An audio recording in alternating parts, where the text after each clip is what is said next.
कुंभमेळ्यासाठी जाणाऱ्या नागरिकांच्या सोयीसाठी मध्य रेल्वेद्वारे 16 ते 17 रेग्युलर ट्रेन्स याशिवाय 4 ते 5 स्पेशल ट्रेन्स या प्रतिदिवशी चालवल्या जात आहेत. या ट्रेनद्वारे लाखो भाविक कुंभमेळ्यामध्ये संगमामध्ये स्नान करण्याचे पुण्य प्राप्त करत आहेत. या वेळेमध्ये प्रयागराज स्थानकाजवळच्या विविध 8 स्थानकांवर, ज्याच्यामध्ये फाफमाऊ, नैनी, प्रयागराज, प्रयागराज संगम, सुभेदारगंज, प्रयागराज चौकी, प्रयागराज रामबाग आणि झुसी अशा वेगवेगळ्या स्थानकांवरती प्रवाशांसाठी सोयी प्रोव्हाइड केल्या गेलेल्या आहेत. यामध्ये ज्याप्रमाणे या स्थानकांवर गर्दी होत आहे त्याप्रमाणे लगेच तिथे ट्रेन उपलब्ध करून दिली जात आहे आणि त्या प्रवाशांना आपल्या गंतव्यस्थानासाठी तिथून मूव्हमेंट केली जात आहे. यामध्ये कुठल्याही प्रकारच्या अफवांवरती आपण विश्वास ठेवू नये. योग्य ती माहिती जाणून घेण्यासाठी मध्य रेल्वे व भारतीय रेल्वेच्या ज्या ऑफिशियल साईट्स आहेत किंवा सोशल मीडिया हँडल्स आहेत त्यांचा कृपया वापर करावा. याशिवाय जागोजागी प्रवाशांच्या सोयीसाठी मे आय हेल्प यू, मी आपल्याला मदत करू का, असे बूथ स्थापन केले गेलेले आहेत. या बूथद्वारे आपण योग्य ती माहिती, ऑथेंटिक माहिती प्राप्त करू शकता. याशिवाय प्रवाशांच्या सोयीसाठी सर्व स्थानकांवरती आपण खाण्यापिण्याच्या सामानाच्या सोयी केलेल्या आहेत.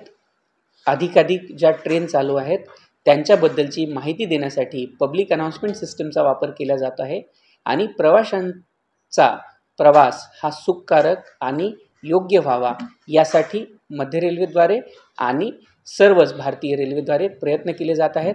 आमचा आपल्याला परत एकदा आग्रह आहे की कृपया कुठल्याही अफवांवरती विश्वास ठेवू नका. प्रयागराज येथील आणि तिथल्या जवळच्या सगळ्या स्टेशनावरती रेल्वेचं जे ऑपरेशन आहे ते सुचारू पद्धतीने चालू आहे. सर्व प्रवाशांना आपण तिथे घेऊन जातो आहोत. कालच्या दिवशी म्हणजे 9 तारखेला प्रयागराज स्थानकावरनं 330 गाड्या चालवल्या गेल्या आहेत. हा एक प्रकारचा विक्रम आहे.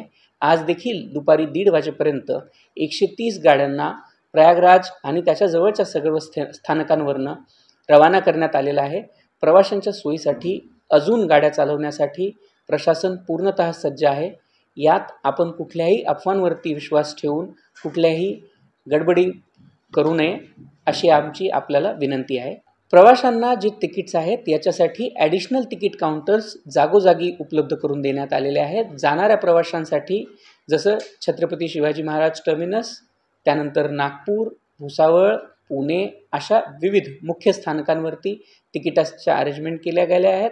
याचप्रमाणे वापस येणाऱ्या प्रवाशांसाठी तिथे सिस्टमॅटाईज तरीक्याने एका विशिष्ट पद्धतीने कलर कोडिंगद्वारे सर्व स्थानकावरती नैनी, झुसी, माऊ या सर्व स्थानकावरती तिकीट मिळण्याचे प्रबंधन करण्यात आलेले आहे. यामध्ये प्रवाशांना हीच विनंती आहे की कृपया कुठल्याही प्रकारची गडबड करू नका. जर कुठल्याही स्थानकावरती प्रवासी आले असतील तर त्यांना आवश्यक असलेल्या ट्रेनचं नियोजन हे त्या स्थानकावरती थोड्याच वेळात करण्यात येत आहे.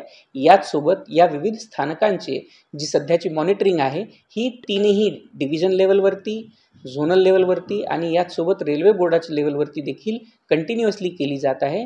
यामध्ये कुठल्याही प्रकारची कमतरता प्रवाशांना जाणवणार नाही याची काळजी भारतीय रेल्वेद्वारा सलग घेतली जात आहे.